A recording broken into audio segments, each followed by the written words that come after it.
자, 이제 사회복지조사방법론의 마지막 얘기입니다. 자, 한 학기 동안 한 번도 안 해보신 거를 들으려고 하시니까 굉장히 고생 많으셨습니다. 뭐 이거는 저도 뭐 예전에 배울 때 내가 이걸 왜 써먹지도 않을 걸 왜 배워야 되나 이렇게 생각을 했었는데 뭐 여러분이 만약에 조금 더 공부를 하시거나 뭐 통계 뭐 표 이런 거를 보실 일이 있게 된다면 그때 한 번쯤 이제 이해를 하실 거예요. 자, 이게 이제 우리 교재에는 잘 나오지 않는 방법인데 아주 많이 쓰이는 방법이 비교 연구예요. 비교. 나와 너를 비교한다. 우리 회사와 너희 회사를 비교한다. 우리 국가와 너희 국가를 비교한다. 개인끼리의 비교는 상당히 감정을 상하게 할 수 있죠. 너는 왜 쟤보다도 못하냐 이거 있잖아요. 너는 왜 옆집에는 공부 잘하는데 이런 거 있잖아요. 아주 불편하죠. 그런데 이 사물과 사물을 비교하고 국가와 국가를 비교하고 정부와 정부, 프로그램과 프로그램을 비교하는 거는 이건 아주 도움이 많이 돼요. 그래서 비교는 일상에서 매우 많이 사용하는 방법입니다. 근데 사람을 비교하는 건 좀 이상하고 제가 보기에는 사물, 서비스, 야 쟤네 복지관에서는 이런데 왜 우리는 이러냐 이런 거요. 자, 그리고 가격 비교가 대표적이죠. 과거에는 가격을 비교하기가 쉽지가 않았지만 이제는 뭐 클릭만 몇 번 하면 뭐 다 나오잖아요. 그래서 비교는 이 사람이 발전하고 사물이 발전하고 서비스가 발전하고 제품이 발전하는데 절대적인 영향을 주는 게 비교입니다. 자, 그런데 이제 이 비교 연구가 이게 가장 까다로운 연구예요. 제가 보기에는 이거 사실 통계 연구는 아니에요.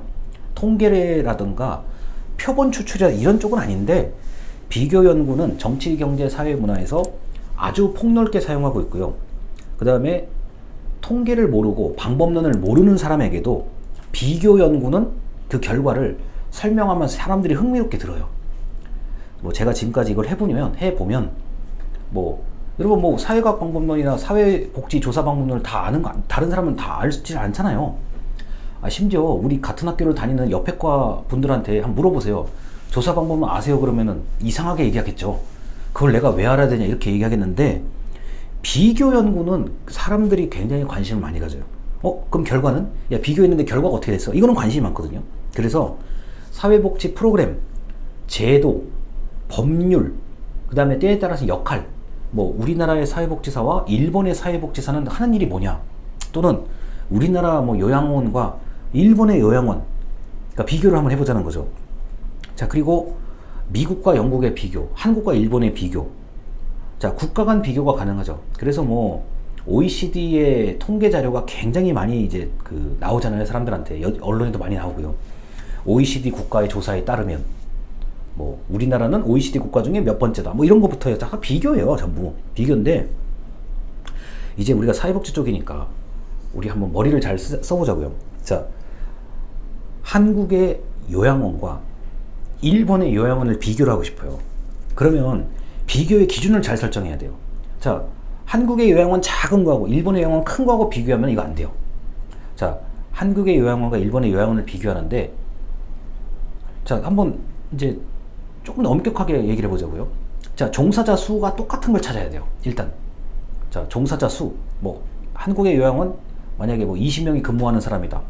그럼 일본의 요양원도 20명이 근무하는 사람으로 맞춰서 이제 비교를 하기 시작하는 거죠. 그 다음에 이제 뭐 어르신들이 몇 명이냐. 한국의 요양원은 뭐 한 30명 있는 데고 일본의 요양원도 30명 있는 데다. 이렇게 이제 동등한 조건으로 비교를 했을 때 과연 뭐가 차이가 있냐는 거예요. 이런 거는 궁금해 할 수 있죠. 또는 야, 그냥 이게 종사자 수 뭐 10명 이하, 20명 이하, 30명 이하, 일본도 마찬가지 10명 이하, 20명 이하, 30명 이하 한번 비교해보자. 또는 이렇게 비교할 수도 있어요. 한국 서울 안에 있는 요양원과 일본의 도쿄, 수도니까요. 도쿄 안에 있는 요양원 비교해보자. 이렇게 비교의 기준을 잘 정해야 돼요. 그 다음에 범위. 자, 방금 말했던 거요. 너무 작은 거 큰 거 비교하면 이상하잖아요. 마찬가지로 뭐 여기는 뭐 2명이 근무하는데 뭐 여기는 200명이 근무하니까 같이 비교하면 이상하잖아요. 그래서 우리가 권투나 뭐 레슬링 같은 거에서 말하는 체급이 비슷해야 돼요. 체급이 비슷한 걸 가지고 비교를 해야 말이 되죠. 아니면은 뭐 이런 게 있을 수도 있습니다. 뭐 우리나라의 병원이 몇 개고 일본의 병원이 몇 개다. 비교는 하는데 여기서 조심해야 될 게 뭐죠? 인구가 다르잖아요. 일본이 우리보다 인구가 훨씬 많아요. 그러니까 그렇게 비교하면은 이게 이상하단 말이에요. 그래서 뭐 1인당 의사 한 명당 환자를 몇 명 보느냐, 이렇게도 비교할 수 있죠. 나름대로 비교의 기준은 많은데 이제 듣는 사람이 이제 납득이 되는 그런 게 있어야 되겠죠. 그래서 비교의 기준과 범위 정하는 게 이게 제일 어려운 거예요. 그 다음에 시기, 뭐 우리나라 2023년도하고 일본의 뭐 10년 전 거하고 비교하면 이상하잖아요. 가능한 비교 시기도 맞아 떨어져야 되죠. 아니면 차라리 그냥 옛날 거, 우리나라 1970년과 일본의 1970년을 비교한다든가, 이런 것도 나쁘지는 않을 거예요. 그래서 잘못 비교하면 잘못된 결과가 나와요, 당연히. 근데 제대로 비교하면 아주 좋은 결과가 나올 수 있어요. 그래서 한국과 일본이 이게 뭐 먼 나라 이웃 나라에, 제가 볼 때는 먼 나라이면서도 이웃 나라인데, 이제 이걸 비교를 어떻게 할 것인가요? 자, 그랬을 때 과연 얻을 수 있는 시사점이 무엇인가? 사회복지 같은 경우는 우리가 이제 미국하고도 비교할 수가 있고, 일본과도 비교할 수 있고, 영국하고도 비교할 수 있고, 뭐 비교의 대상이 많아요, 사회복지는요. 그런데 이제 어려운 얘기 빼고, 자, 확 좁혀서 얘기를 해보자는 거예요. 자, 여기 계시는 분들이 뭐 나름대로 제일 건강이라는 거에 관심이 많을 것 같아요. 자, 육체 건강으로 이제 정신 건강 빼고 육체 건강. 자, 육체 건강 중에서도 예를 들어서 암이다. 뭐 우리가 위암, 간암, 대장암이요. 자, 범위를 좁혀서, 자, 나는 뭐 평소에 뭐 과식을 하고 과암을 하기 때문에 난 위에 관심이 있다. 위암. 그럼 다른 나라의 위암 환자들, 우리나라의 위암 환자들을 비교할 수 있죠. 자, 그렇게 비교를 하면 이제 이런 거 있잖아요. 우리나라의 위암 환자의 원인은 뭐 예를 들어서 뭐 과음, 과식 뭐 이런 거다. 근데 뭐 다른 나라의 뭐 위암 환자는 우리나라의 위암 환자하고 원인이 비슷할 수도 있고 좀 다를 수도 있잖아요. 그러니까 비교를 했을 때 공통점이 뭐고 차이점이 뭔지를 찾아낼 수만 있으면 훌륭한 연구라고 볼 수가 있어요. 그리고 그런 연구들은 대체로 뭐 언론에 보도가 되거나 유튜브에 나오거나 아니면 사람들 입에서 입으로 전해지죠. 자, 뭐 뭘 많이 먹으면 안 돼. 그렇다고 뭐를 안 먹어도 안 돼. 야, 뭐 이거 체중이 늘어나는 이유는 이것 때문에 그래. 뭐 나름대로 비교를 하잖아요. 그래서 이 비교는 아주 중요한 연구의 방법이라고 생각하시면 되겠습니다. 그래서 우리 우리 사회복지조사방법론의 마지막 얘기는 비교라고 제가 얘기를 해드렸는데, 여러분 나중에 사회복지 쪽 실무 일을 하시다 보면은 다른 복지관에 벤치마킹을 해야 되는 게 있을 거예요. 제가 최근에 봤던 건 이런 겁니다. 저희 동네 어르신들이 이제 공익형 일자리 말고 이제 시장형 일자리, 왜 일을 하는 만큼 돈을 벌 수 있다는 그런 시장형 일자리 같은 경우에 요새 뭘 하냐면요.